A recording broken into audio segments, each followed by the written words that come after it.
नाजरीन, आज हमारे साथ रियासत आंध्र प्रदेश की काफ़ी मशहूर व मकबूल शख्सियत जो मुस्लिम अक़लियती हुकूक़ बराए तहफ़्फ़ुज़ के बानी और सदर भी हैं, वो मुस्लिम अक़लियतों के हुकूक़ को मांगने को लेकर काफ़ी रियासत में मकबूल हैं। बिलख़ुसूस वो हुकूमतों से मुस्लिम अक़लियतों के लिए काफ़ी जद्दोजहद करते हैं हासिल करने के लिए। वैसी शख्सियत जो फ़ारूक शुबली साहब के नाम से जानी जाती है, वो हमारे दरमियान में है। आइए हम जानने की कोशिश करेंगे कि फ़ारूक शुबली साहब जो मुस्लिम अक़लियती हुकूक़ बचाओ तंज़ीम के सदर व बानी हैं, उन्होंने मुस्लिम अक़लियतों के लिए क्या क्या जो है हुकूक़ हासिल किए हैं और किस हद तक जो है वो हुकूक़ हासिल करने के लिए जेल तक भी गए हैं। तमाम के मुताल्लिक़ और आने वाली हुकूमतों के मुताल्लिक़ क्या रवैया होगा, वो भी हम बात करेंगे।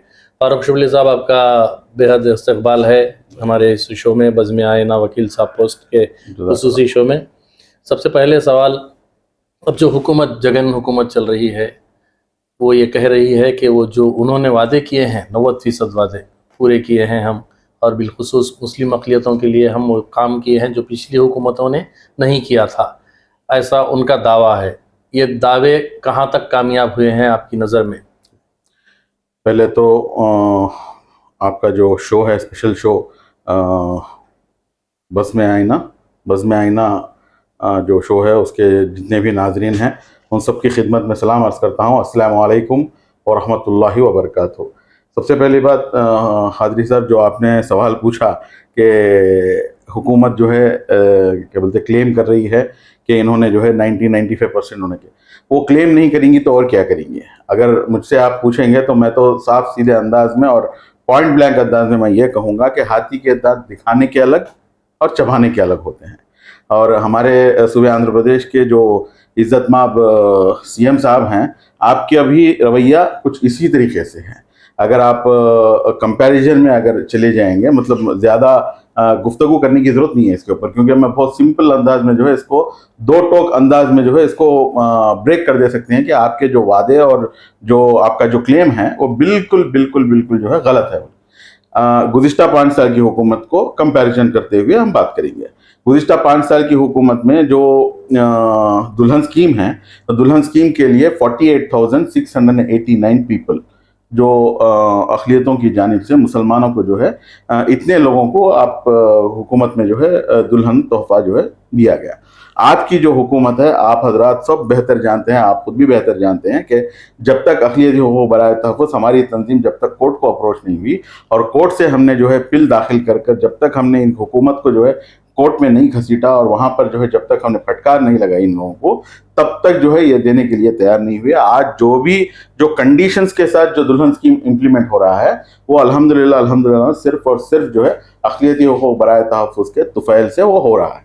ये बात कहने में कोई दो राय नहीं है। और वो भी जो है एन नंबर ऑफ कंडीशंस के साथ, और वो भी अभी तक कितने लोगों को दिए, फिरा के मारे तो जो है आपको 8,000 लोग भी जो है अभी तक उसका क्लेम हासिल नहीं कर सके। एक नंबर 1। नंबर 2, आप देख सकते हैं कि गुज़िश्ता हुकूमत में जिस तरीके के साथ जो विदेशी विद्या जो ओवरसीज एजुकेशन स्कीम थी, वो ओवरसीज एजुकेशन स्कीम को जो है तकरीबन 25 करोड़ 28 लाख रुपये जो है जो फंड गुज़िश्ता हुकूमत से आने का था, वो एक नया पैसा भी नहीं दिए। तो फिर हमने कोर्ट को अप्रोच किया, फिर कोर्ट के ज़रिए से हमने जो है ऑर्डर लेकर आया, और जो हमारे बच्चों को जो आने का जो हुकूक था, वो हुकूक फिर से जो है कोर्ट में हमने हुकूमत को फटकार लगाने के बाद में फिर वो 25 करोड़ 28 लाख रुपए हमने हासिल किए। उसी तरीके के साथ आप देख सकते हैं कि गुज़िश्ता 5 साल की हुकूमत में रमज़ान के महीने में जो खर्चा किया जाए, मैं रमज़ान तोहफे के बारे में बात नहीं कर रहा हूँ, रमज़ान के महीने में जो मस्जिदों को जो है सजाने के लिए, संवारने के लिए, या जो भी छोटे मोटे जो मेंटेनेंस के लिए जो है दिया जाता है, तो 20 करोड़ 25 लाख रुपया जो है गुज़िश्ता 5 साल की हुकूमत में दिया गया। आप फिलहाल की जो हुकूमत है, उसके हुकूमत में अगर आप देखा जाएगा तो सिर्फ और सिर्फ 86 लाख रुपीस जो है इन्होंने खर्च किया। और इसी तरीके के साथ लास्ट पॉइंट में आपको बोल देंगे, क्यों बोल तो लोगों को जो है समझ में आना चाहिए कि आखिर हो क्या रहा है। तो आप जो है देख सकते हैं कि जो वक्फ बोर्ड के जो मिल्कियत है, उसको जो है डेवलपमेंट के लिए और कई दूसरे जो है चीज़ों को मतलब न्यू कंस्ट्रक्शंस के लिए 36 करोड़ 86 लाख रुपीस गुज़िश्ता 5 साल की हुकूमत ने खर्चा किया। तो ये हुकूमत ने जो है सिर्फ और सिर्फ 1 करोड़ 28 लाख रुपये खर्चा किया। लेकिन YCP के कायदीन खुद जो है बड़े बड़े कायदीन जो वज़ीर होते हैं, वज़रा होते हैं, कैबिनेट रैंक के, वो ये कह रहे हैं कि पिछले 5 साल दौरे तेलुगु देशम पार्टी की दौरे हुकूमत में मुस्लिम अक़लियतों ने तेलुगु देशम पार्टी ने मुस्लिम अक़लियतों के लिए कुछ भी नहीं किया। उनका ये भी कहना है कि एक जो है एक वज़ीर तक, एक एमएलए तक भी जो है टीडीपी दौरे हुकूमत में नहीं था। तो इस पर आप क्या जवाब देंगे? नहीं, उसी का तो खामियाजा आप भुगत रहे हैं।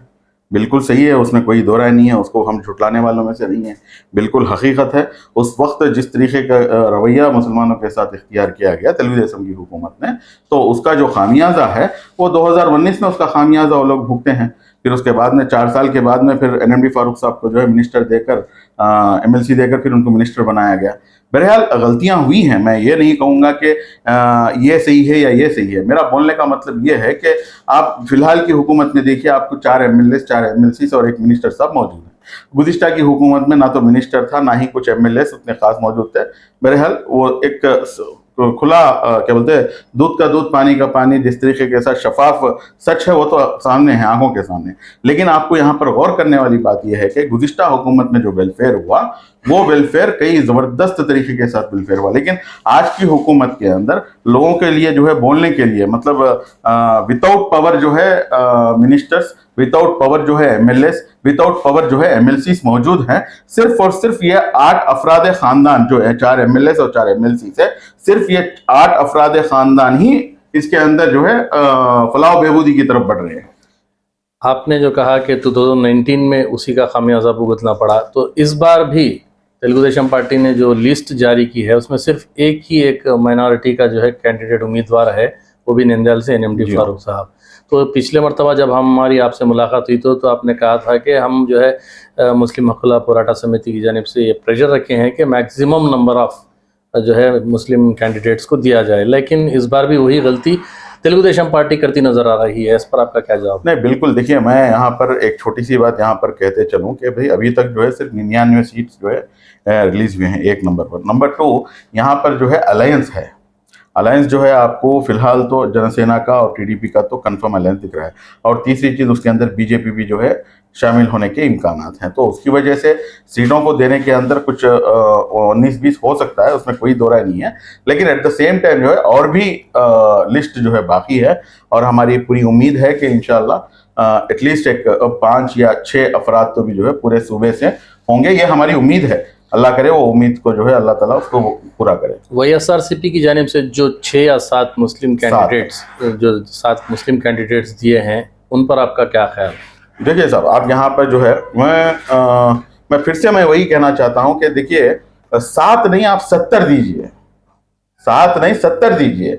लेकिन जब मुसलमानों के ऊपर जुल्म ज्यादती होती है, जब हमारे हुकूक की पामाली होती है, जब हमें सरेआम जो है रोड के ऊपर खींचकर हमें जो है मारा जाता है, पीटा जाता है, और हमारे साथ जो है नाहक हक तलफी की जाती है, तो उस वक्त 7 नहीं बल्कि 70 भी रहेंगे तो क्या करने के लिए, बताइए। अब्दुल सलाम का जो है इतना दर्दनाक वाकया हुआ, कौन सा एमएलए या एमएलसी सामने आकर जो है उस चीज के ऊपर आवाज उठाया? आप ही के कर्नूल जिला गोनेगंडला मंडल के अंदर एरोपाड़ ग्राम में हाजिरा नामी जो है एक लड़की की जो है बहुत दर्दनाक जो है मौत हुई, तो उसके बारे में कौन सा एमएलसी, कौन सा एमएलए जो है वहां पर बात किया? इब्राहिम का जो है नरसरावपेट के अंदर जो है एकदम सुबह सवेरे जो है उसका जो है खून हो जाता है, और उसके बारे में जो है कोई एक एमएलए एमएलसी बात नहीं करता। और यहां तक के जो है ये जो दुल्हन स्कीम है, दुल्हन स्कीम के अंदर 10th क्लास का जो कंडीशन है, वो कंडीशन निकालने के लिए आप इतने लोग रहकर भी एटलीस्ट आप जाकर जो है आप कन्विंस नहीं कर सकते, तो 7 नहीं बल्कि 70 भी रहेंगे तो मेरे नजर में ना के बराबर है। आप कुछ भी समझिए, मैं इस मामले में जो है मैं बहुत बोल्ड और सीधे, साफ सीधे अंदाज में जो है अपनी बात को रखिए। हमारे कौम के जो मसाइल हैं, हमारे कौम के जो इश्यूज हैं, उन इश्यूज को एड्रेस करने वाला लीडर चाहिए। मैं हरगिज भी जो है मैं ऐसे लीडरान को मैं एक्सेप्ट नहीं करूंगा जो जगन मोहन रेड्डी तैयार करे या चंद्रबाबू नायडू तैयार करे या पवन कल्याण तैयार करे। मैं चाहता हूं कि कौम और मिल्लत के अंदर से कोई एक लीडर पैदा हो, ताकि वो कौम और मिल्लत को जो है रेस्पॉन्सिबल रहेगा, और कौम और मिल्लत को जो है वो 100% वो क्या बोलते हैं आपको लॉयल रहेगा। तो आपका कहना यही है कि कागजी जो है अराकीन नहीं होना चाहिए, अमली मैदान में अराकीन होना चाहिए, यानी कुछ अमल हो सके। बिल्कुल। एक और चीज मैं यहाँ पर आपको कहते चलूं, आप एक मर्तबा गौर कीजिए 7 कैंडिडेट्स के ऊपर। मैं दिल से चाहता हूं कि अल्लाह करे ये 7 के साथ जीत जाए।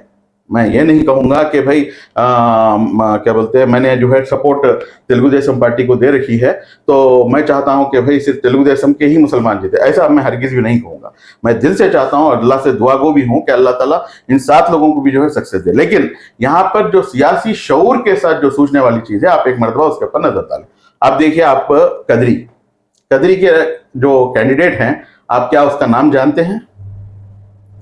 अल्लाह सलामत रखे। उसके बाद में आ जाइए मदनपल्ली के जो साहब हैं जिनको सीट दी गई, क्या उनको कुछ मकबूलियत हासिल है? YSRCP के कायदीन का यही कहना है कि उनका नाम ही काफी है, उनका सिंबल ही काफी है। तो सिंबल पर जो है देखिए, तो उसके अंदर ही जो है, जो इनकी जो चाल है, वो चाल एकदम खुल के सामने आ रही है। आप गौर कीजिए, इसके अंदर ये पूरे 7 के 7 में से जो है 6 नए कैंडिडेट्स हैं और एक सिर्फ अमजद बादशाह साहब तीसरी मर्तबा कंटेस्टिंग के लिए जो है खड़े हुए हैं। मतलब मेरा बोलने का मतलब ये है कि जो मुसलमानों की जो सही लीडरशिप है, मैं ये नहीं कहूंगा कि YSR कांग्रेस पार्टी के अंदर कई कौम मिल्लत की जो है दर्द रखने वाले हैं और कई जो है सही लीडरान जो है वहां पर मौजूद है, लेकिन उनको बाजू में रखते हुए सिर्फ और सिर्फ एक ही क्वालिफिकेशन देखा जा रहा, जय जगन। मतलब वो complete loyal towards Jagan Mohan Reddy है तो वो जो है क्या बोलते हैं उसके लिए क्वालिफाइड है, वरना क्वालिफाइड नहीं है। तो सिर्फ जय जगन का मतलब यहाँ पर आपको जो है, आपकी जो लीडरशिप है, मुसलमान समाज की जो लीडरशिप है, उस लीडरशिप को कंप्लीट किल कर दिया जा रहा। तो क्या हफीज खान को सीट नहीं देने का भी यही एक नारा हो सकता है कि देखिए, हफीज खान साहब ही नहीं बल्कि और भी दीगर हजरात हैं जिनको जो है, जो इससे पहले सीट दी गई और उनको जो है इस मर्तबा नहीं देना भी जो है उसका सिंपल रीजन है। मतलब एक मर्तबा एक MLA को देकर फिर इमीडिएट नेक्स्ट उसको जो है चेंज कर देना, गोया के मेरे नजर में ऐसा है कि वो वहां पर अगर उसकी लीडरशिप एस्टैब्लिश हो गई तो फिर वो जो है, जो सुप्रीम लीडरशिप है पार्टी की, उसके लिए एक सवालिया निशान बन जाता। तो ये इस तरीके का झमेला YS जगन मोहन रेड्डी साहब लेना नहीं चाहते, इसलिए जो है वो कहां वहां जो है किसी की लीडरशिप को एस्टैब्लिश नहीं होने देते। सिर्फ और सिर्फ सेंट्रल फ्यूगर फोर्स जिस तरीके से कहा जाता, उसी तरीके के साथ जो है सेंट्रली लोकेटेड लीडरशिप रहना और सिर्फ YS जगन मोहन रेड्डी साहब का चेहरा दिखना। अगर मैं आपको गलत नहीं हूं तो आज जो प्रशांत किशोर का जो स्टेटमेंट आया है उसके अंदर उसने बहुत अच्छी तरीके से उसने वजाहत की। YS जगन मोहन रेड्डी साहब जो है अपने आप को जो है नौजबिल्ला अपने आप को जो है भगवान की तरह जो है लोगों के सामने जो है प्रेजेंट करना चाह रहे हैं। कौन से मीडिया में आया है सर? हाँ जी, ईनाडू में भी आया, आंध्र ज्योति हर में भी आया है, हर जगह, क्योंकि वो तो एक्चुअली नेशनल मीडिया में आया था। वो नेशनल मीडिया का जो कॉन्क्लेव हुआ उसका जो तर्जुमा है उसको तेलुगु में उसको छापा गया। बहुत सारे लोग ये कह रहे हैं कि प्रशांत किशोर के कोई इंटरव्यू नहीं है, येलो मीडिया जो है इसका गैर जरूरी जो है तशहीर कर रहा है, बल्कि अवाम में बात चल रही है। देखिए, एक छोटी सी बात मैं कहते चलूं, देखिए इतना भी एक बैनर आइटम आने के बाद में अब उनका वीडियो मौजूद है और कौन से कॉन्क्लेव में उन्होंने जो है इंटरव्यू दिया, ये सब चीजें मौजूद होने के बावजूद भी जो है अगर आप उस चीज को झुटलाएंगे तो मैं समझता हूं कि वो तो अब उसको किस तरीके के साथ उसको फिर काउंटर किया जाए। अब अगर डेवलपमेंट की बात की जाए तो YSRCP के कैडर से लेकर लीडर तक यही कह रहे हैं कि नवरत्नालू 100% कामयाब हुआ है, तो इस पर आप क्या कहेंगे? मैं उसको नवरत्नालू नहीं कहता हूं बल्कि नवरंध्रालू कहता हूं। रंध्रालू मतलब उसको सुराख, मतलब जिस तरीके के साथ आज सूबे आंध्र प्रदेश की जो मिल्कियत है, सूबे आंध्र प्रदेश के अंदर जो भी चीजें जहां पे डेवलपमेंट होना चाहिए, चाहे वो आपको रेत ले लीजिए, चाहे आपको जो है वो शराब ले लीजिए, चाहे वो आपको जो है माइनिंग्स में ले लीजिए, चाहे आपको जो है लैंड माफिया के अंदर ले लीजिए, ये सब चीजों के अंदर जो है डेवलपमेंट माशाल्लाह बहुत जबरदस्त हुआ है और YSR कांग्रेस पार्टी जो है इसके अंदर बहुत ज्यादा डेवलपमेंट हासिल करी है। क्योंकि आप गौर कर सकते हैं कि आज जो गुज़िश्ता 5 साल की हुकूमत में शराब के ऊपर से जो इनकम आ रही थी वो 4,000 करोड़ रुपए थी, मगर अब की हुकूमत में अगर आप उसको देखेंगे तो 16,000 करोड़ से भी ज्यादा, मतलब 4 टाइम्स ज्यादा जो है इनकम आपको मिल रही। लेकिन बावजूद उसके जो है हालत इस दर्जे पर पहुंच गई कि जो हमारा मतलब इज्जत नफ्स कह सकते हैं, सूबे आंध्र प्रदेश की इज्जत नफ्स है हमारा सेक्रेटरीट है, हमारा असेंबली जो है हमारी इज्जत नफ्स से जो है वो क्या बोलते हैं रिलेट करती है। आज लेकर जाकर उसको भी जो है आप गिरवी रखकर उसके ऊपर से भी जो है पैसे लेकर आए हैं कर्जा। मतलब सूबे आंध्र प्रदेश के अंदर सिर्फ और सिर्फ कर्जा लाना और किस तरीके के साथ जो है लोगों को बेवकूफ बनाना, इसके ऊपर जो है मुकम्मल तरीके के साथ जगन मोहन रेड्डी साहब जो है सक्सेस हुए हैं, ये हमारा मानना है। अब जो मैनिफेस्टो तेलुगु देशम पार्टी की जानिब से जारी किया गया है वो बेहतर है या नवरत्नालु बेहतर है? देखिए, नवरत्नालु बेहतर है या ये बेहतर है, मैं ये नहीं कहूंगा। मैं एक बुनियादी बात यहाँ पर कह देता हूं। क्योंकि वोटर यही देखता है ना मैनिफेस्टो। बिल्कुल, मैं यहाँ पर एक चीज कह देता हूँ साहब, इससे पहले हमारी बात आगे बढ़ सके। देखिए, जब तक आप जो है डेवलपमेंटल एक्टिविटीज नहीं करेंगे, जब तक आप फाइनेंस रेवेन्यू को आप जनरेट नहीं करेंगे, तब तक जो है आप वेलफेयर स्कीम जो है लॉन्च नहीं कर सकते। सिर्फ और सिर्फ कर्जा लाना, सिर्फ और सिर्फ जो हमारी आमदनी है उस आमदनी को जो है लेकर जाकर जो है आप लोगों के अंदर डिस्ट्रीब्यूट करना, आवाम में तकसीम करना, इसकी वजह से जो है आपको कुछ हासिल होने वाला नहीं है। हाँ, आप डेवलपमेंट कीजिए, फिर उसके अंदर रेवेन्यू जनरेट कीजिए, फिर वो रेवेन्यू से जो है आप वेलफेयर एक्टिविटी कीजिए, तब जाकर जो है आपको उसके अंदर सक्सेस हासिल हो सकता है। तेलुगु देशम पार्टी के अंदर जो है आप एक उसके मैनिफेस्टो के अंदर 4 पीस मतलब प्राइवेट पब्लिक पार्टनरशिप के तहत जो है चंद चीजों को जो है इज्जतमाब नारा चंद्रबाबू नायडू साहब जो है एक अच्छी सी स्कीम उसके अंदर लेकर आए हैं कि भाई पब्लिक प्राइवेट पार्टनरशिप के तहत जो है हम चाहते हैं कि लोगों को जो है हिस्सा बनाकर, जो कई इससे पहले भी ऑलरेडी वो एस्टेब्लिश कर चुके हैं। देखिए, आज हैदराबाद है, आप हाँ बोलो या ना बोलो, आपको इनकार नहीं कर सकते। मैं तो कहता हूं कि हैदराबाद के 2 नवाब हैं, एक नवाब क्या बोलते हैं नवाब उस्मान अली खान है, तो एक और नवाब नारा चंद्रबाबू नायडू है, बोल दूं मैं तो साफ सीधे अंदाज में, क्योंकि हैदराबाद को डेवलपमेंट के अंदर उनका बहुत बड़ा किरदार है। तो राजशेखर रेड्डी भी डेवलपमेंट किए, राजशेखर रेड्डी भी डेवलप किए हैं, उसके अंदर मैं नहीं कहूंगा, नहीं बोल के नहीं बोलता मैं, लेकिन यहाँ पर चीज आप जो है गौर कीजिए कि भाई इससे पहले की हुकूमत जो डेवलपमेंट एक्टिविटीज लिए थे उसको चंद्रबाबू नायडू साहब कंटिन्यू करे, फिर चंद्रबाबू नायडू साहब जो डेवलपमेंट एक्टिविटीज ले गया उसको राजशेखर रेड्डी साहब कंटिन्यू करे, फिर राजशेखर रेड्डी साहब जो डेवलपमेंट एक्टिविटीज ले गया फिर नारा चंद्रबाबू नायडू साहब उसको कंटिन्यू करे। ये होता एक सही लीडर का दूरंदेशी। ये नहीं है कि ये कोई लीडर ऐसा नहीं करता कि आते ही जो है आप सीधा सीधा जो है डिस्कंस्ट्रक्शन से जो है आप अपनी हुकूमत की जो है आगाज करें और सिर्फ लोगों को जो है टारगेट करना, लोगों के ऊपर जो है गलत इल्जामात लगाना, उनको जेलों में बंद करना, ये बिल्कुल नाकाबिल कबूल चीज है। चाहे वो दलितों के साथ हो, अक़लियतों के साथ हो, बीसीओं के साथ हो, हर एक के साथ यही रवैया इख्तियार करा हुआ। तो आखिरी सवाल, आप पिछले कई सालों से कर्नूल आते जाते नजर आ रहे हैं, तो यहाँ पर नाडू नेडू का जो स्कीम्स YSRCP की जानिब से चलाई जा रही हैं, तो इसमें आपको कुछ खास डेवलपमेंट नजर आया? नाडू नेडू के अंदर पूरे स्टेट के अंदर कुछ खास डेवलपमेंट दिखाई नहीं दे रहा। नाडू नेडू के अंदर अगर आप देखेंगे तो गुज़िश्ता 5 साल की हुकूमत में और इस हुकूमत में जमीन आसमान का फर्क आ गया। देखिए, लोगों का जो उनका जो खर्च करने की जो ताकत है, जो उनका इनकम जनरेट करने की जो ताकत है, ये पूरे जो है बहुत बुरे तरीके के साथ जो है लोगों का जो है माशी मामला जो है बहुत गैर मामूली तरीके से जो है डाउनफॉल हो गया। तो मैं समझता हूं कि भाई जो भी अक्ल सलीम रखता है, चाहे वो इंटेलेक्चुअल तबका क्यों ना हो, चाहे वो गरीब से गरीब तबका भी क्यों ना हो, चाहे वो कोई भी मजहब से रिलेटेड हो या किसी भी जो है इससे रिलेटेड हो, वो ज़रूर जो है चाहेंगे कि भाई डेवलपमेंट एक्टिविटीज़ हो और लोगों को जो है इसके बारे में एक अच्छा खासा शऊर बेदारी का जो है ये हासिल है।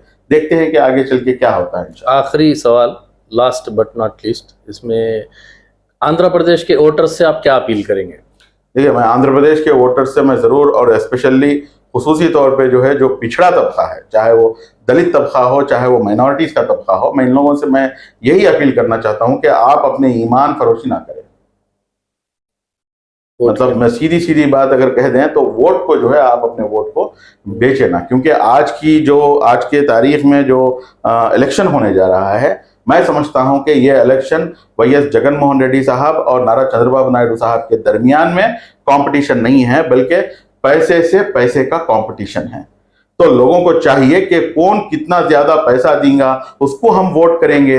इस चीज से जो है अपने नजर को हटाकर हम किसको वोट करने से हमारा ज्यादा हमारे पहले तो मैं ये नहीं कहूंगा कि भाई सिर्फ हम अक़लियत हैं तो अक़लियतों की फलाह व बहबूदी के बारे में सोचें। मैं तो चाहता हूं कि पहले जो सूबा है हमारा वो सूबा जो है सरसब्ज़ व शादाब हो, ताकि उस सूबे के अंदर रहने वाले हर एक तबके के लोग उसके अंदर हम भी आते हैं। तो बेहतर है कि सबसे पहले हम वास्ट मतलब क्या बोलते जो सूबा है, सूबा के डेवलपमेंट के लिए जो है हम लोगों को चाहिए कि एक लॉन्ग विजन के साथ डिसीजन ले। और आने वाले दिनों में जो है अगर बीजेपी भी जो है अगर मिलकर अगर चलती है, आपने पूछा नहीं लेकिन फिर भी मैं खुद जो है इस मामले में मैं कहना चाहता हूँ नहीं, अभी पक्का नहीं हुआ ना, नहीं पक्का नहीं हुआ, अगर हो भी जाता है ना तब भी जो है मैं तो यही कहता हूँ, क्योंकि हमने तो डिसीजन ले चुके हैं हम।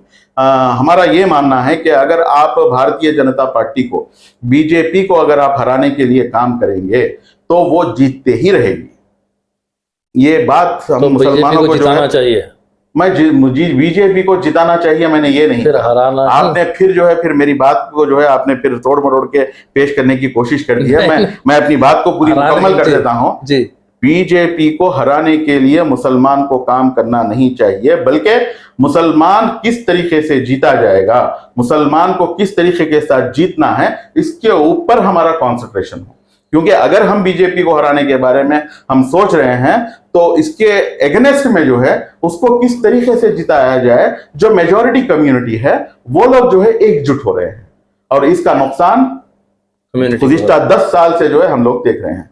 तो बड़े केस में एक और चीज भी मैं यहाँ पर कह देता हूँ कि गुज़िश्ता की जो 4 साल की टीडीपी की हुकूमत थी, उस दौरान हुकूमत में जो है जो बीजेपी के साथ मिलकर रहने के बावजूद भी कहीं पर भी जो है हमारे जो मजहबी इश्यूज हों या हमारे अक़लियतों के ऊपर कुछ एट्रोसिटीज क्यों ना हो, मैं समझता हूं कि एक आध कोई इश्यू हुआ होगा, लेकिन उसके अलावा जो है कोई ज्यादा मेजर इश्यूज जो है हमारे नजर, क्योंकि मैं उतना ही एक्टिव था, आप खुद भी जानते हैं, लेकिन इतने इश्यूज कभी भी हमने नहीं देखे। लेकिन आज यहाँ पर ये साहब ये कहते हैं कि हमें बीजेपी से कोई ताल्लुक नहीं है, लेकिन सीधा सीधा जो है जाकर जो है हुकूमत आंध्र प्रदेश जो है बीजेपी की हुकूमत चल रही है, हमें ये कहने में किसी तरीके को जो है हम लोग थोड़ा भी उसके अंदर डाउट करने की जरूरत नहीं है। तो बीजेपी की हुकूमत रहने की वजह से सूबे आंध्र प्रदेश के अंदर 107 एट्रोसिटीज मुसलमानों के साथ हुए हैं। अब आप सूबे आंध्र प्रदेश के मुसलमान दानिशमंदी के साथ और बड़ी ही लॉन्ग विजन के साथ जो है वो लोग ये सोचे कि भाई आखिर हमें किसको वोट करना चाहिए। देखिए सब बीजेपी के साथ हैं, मैं ये नहीं कहूंगा कि भाई बीजेपी के साथ बाबू साहब नहीं है या नहीं है तो पवन समझाओ, तो झूठ हो जाएगा, झूठ कहने की सदी जरूरत नहीं है, सब बीजेपी के साथ है। मैं ये कहूंगा कि भाई छोटा चोर कौन है, और गजदोंगा बोलते हैं उसको, गजदोंगा को उर्दू में क्या बोलते हैं फिर बड़ा चोर भी नहीं है, उससे बड़ा बोलना चाहिए, तो वो कौन है। तो मेरे नजर में दोनों भी एक ही तरीके से हैं, लेकिन इसके अंदर जो है हमारी जो दानिशमंदी है या हमारी जो अक्ल सलीम है, इस चीज के ऊपर जो है लेकर जाकर खड़ा कर दिए कि भाई जो छोटा चोर है उसके साथ जो है आप हों और जो है अपने कौम को जो है फलाह बहबूदी की तरफ लेकर चले। इतना बड़ा इंटरव्यू हो और कांग्रेस की बात ना हो, ये ठीक नहीं लगता। बिल्कुल, जब आप कह रहे हैं कि बीजेपी टीडीपी के भी साथ है और यही वाईएसआरसीपी भी बीजेपी के साथ है, तो अवाम बिलखुसूस अक़लियतें दोनों यानी आइडियोलॉजी रखने वालों की मुखालिफत क्यों ना करें। देखिए मैं यहाँ पर जो है आपका जो सीधी बात जो है कांग्रेस से रिलेटेड है जी। देखिए कांग्रेस ही एक वजह है जो सूबे आंध्र प्रदेश गुज़िश्ता 10 साल से जिस हालत में मौजूद है, इसका रीजन ही कांग्रेस है। इस गम से, इस ठेस से जो है अभी तक सूबे आंध्र प्रदेश के लोग जो है बाहर नहीं आए हैं। आप इस चीज को जो है भूल नहीं सकते। मैं ये नहीं कहूंगा कि भाई वो आप ये एक तो आप जरूर याद रख सकते हैं कि वो एक शेर है, मतलब लम्हों ने खता की थी, सदियों ने सजा पाई। एक सदी हुई है, देखता हूं कि और कुछ सदियां बाकी हैं, जरूर उनका भी वक्त आएगा, आना भी चाहिए और आएगा भी इंशाअल्लाह। लेकिन अब की जो हालत है, इस हालत के अंदर जो है आप जो वैएस शर्मिला रेड्डी साहिबा हैं, आप कितना आप जो है वोट आप हासिल कर सकते हैं या कितना परसेंटेज हो सकता है, क्योंकि सिर्फ इलेक्शन के 2 महीने पहले जो है आप आई हैं, तो जिसका जो है कोई एक फिलहाल तो उसका कोई दूर दूर तक भी जो है कोई अंदेशा नहीं है। मैं ये नहीं कहूंगा कि भाई एमएचपीएस कांग्रेस की तारीफ क्यों नहीं करती है। देखिए साहब, मैं सीधी सीधी बात कह देता हूँ, MHPS कांग्रेस की तायद करके मैं आखिर क्या करूं, आप मुझे ये बताएं। देखिए, हमने जो गुज़िश्ता 5 साल से जो जिन जिन चीज़ों को सहा है, जिन जिन चीज़ों को हमने देखा है और जो जो हमारे साथ नाइंसाफियां हो रही हैं, तो मैं चाहता हूं कि किसी एक मेजर जो पॉलिटिकल पार्टी है उसके साथ हो। और एक और चीज़ हमारा बहुत स्ट्रांग सोच ये है कि जो यहाँ की जो लोकल पार्टीज है, लोकल पॉलिटिकल पार्टीज है, इनकी बका रहना बेइंतहा ज़रूरी है, बेइंतहा ज़रूरी है। अगर इनकी बका नहीं रही तो फिर जो है आपको आने वाले दिनों में सेकुलरिज्म का नारा जो है आपको देखने को भी नहीं मिलेगा। मैं ये नहीं कहूंगा कि सिर्फ नारा चंद्रबाबू नायडू साहब सेकुलर हैं, सेकुलर तो वैएस जगनमोहन रेड्डी साहब भी हैं, लेकिन उनकी अपनी जगह मजबूरियां हैं, इनकी अपनी जगह मजबूरियां हैं, और इन मजबूरियों का फायदा कौन किस तरीके से फायदा उठा रहे हैं आप भी बेहतर जानते हैं, मैं भी बेहतर जानता हूं।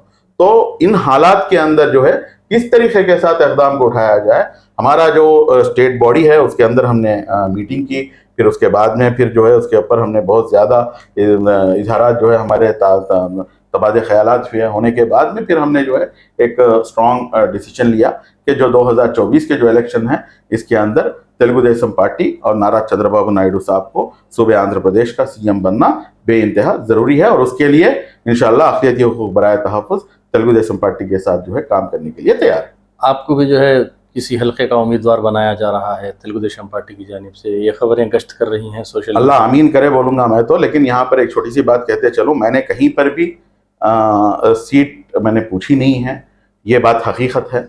लेकिन वो बात कहते हैं ना कि भाई दोस्तों से ज़्यादा दुश्मन जो है बहुत ज़्यादा काम आते हैं। तो हमने जब 24 तारीख को हमने इनको सपोर्ट किया, सपोर्ट करने के फौरी बाद जो है हमारे वाईएसआर कांग्रेस पार्टी के जो हमारे बहुत ज़्यादा मुहिब्बीन हजरात जो वाईएसआर कांग्रेस पार्टी में मौजूद हैं, तो उन्होंने जो है ट्रोलिंग शुरू किया कि भाई वो वहाँ से ना राजेश टिकट ला सकता है और कोलिकीपुड़ी श्रीनिवास साहब जो कि अमरावती JAC के हैं वो टिकट हासिल कर सकते हैं। तो आपने जो है इनके दोनों के मुकाबले में और भी ज़्यादा काम किया है और आप एटलीस्ट टिकट तक हासिल नहीं कर सके, आप क्या सपोर्ट करेंगे। तो इस तरीके के साथ जो है वो तानाशाही, क्या बोलते हैं, ताने मार रहे थे तंजिया अंदाज से। तो वो क्या हो गया, वो जो पॉइंट था, वो पॉइंट जो है जो आंध्र प्रदेश की जो आवाम है, irrespective of caste, creed and religion, और मैं बड़ा ही खुशनसीब हूँ कि मुझे सिर्फ मुसलमानों का सपोर्ट नहीं है बल्कि मेरे दलित भाइयों का और मेरे हिंदू भाइयों का और यहाँ तक के ब्राह्मण भाइयों का भी, उनका भी जो है सपोर्ट हमें हासिल हुआ है। मुझे सीट मिले या ना मिले, मुझे, क्योंकि अगर हम एक्सपेक्ट करते तो कुछ क्या बोलते हैं मायूसी हो सकती, हम तो एक्सपेक्ट ही नहीं करें, यहाँ तक अल्लाह ताला लेकर आए हैं। तो दूसरे दिन जो है 25 तारीख को फिर मुझे पार्टी ऑफिस से फ़ोन आया, आप अपना प्रोफाइल दीजिए। तो हमने प्रोफाइल दे दिया। तो उसके बाद में फिर IVR सर्वे भी हुआ है, देखते हैं अगर हमारी किस्मत में है तो इंशाल्लाह ज़रूर कंटेस्ट करूंगा, अगर नहीं है तो मेरे लिए तो एक मेजर जो टारगेट है वो टारगेट सूबे आंध्र प्रदेश है। सूबे आंध्र प्रदेश की फलाह व बहबूदी है, सूबे आंध्र प्रदेश सरसब्ज़ व शादाब हो, इसके लिए जो है नारा चंद्रबाबू नायडू साहब को CM बनना चाहिए। इसके लिए हमारा काम, वो हमारे लिए मेजर इंपॉर्टेंट है। शिबली का MLA बनना या ना बनना, इससे मेरा कोई ये नहीं है, इंपॉर्टेंट नहीं है। ऑल द बेस्ट साहब, बहुत बहुत जो है काफ़ी अच्छा इंटरव्यू रहा, काफ़ी अच्छे मालूमात रहे, बहुत बहुत शुक्रिया। नाजरीन, हमारे साथ रियासत आंध्र प्रदेश की काफ़ी मशहूर शख्सियत फारूक शुबली साहब थे। उन्होंने काफ़ी अच्छे जो है पॉइंट्स उजागर किए। उन्होंने एक दरमियानी बात बहुत अच्छी की, पार्टी की बात नहीं की, उन्होंने मुस्लिम अक़लियतों की तरक्की की बात की है।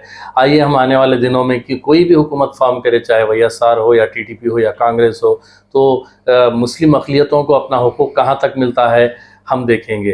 सैयद कुदरतुल्लाह क़ादरी वकील साहब को दीजिए इजाज़त। अगर आप हमारे चैनल को अब तक सब्सक्राइब नहीं किए हैं तो ज़रूर सब्सक्राइब करें, लाइक करें, शेयर करें, कमेंट करें, बेल बटन दबाना ना भूलें।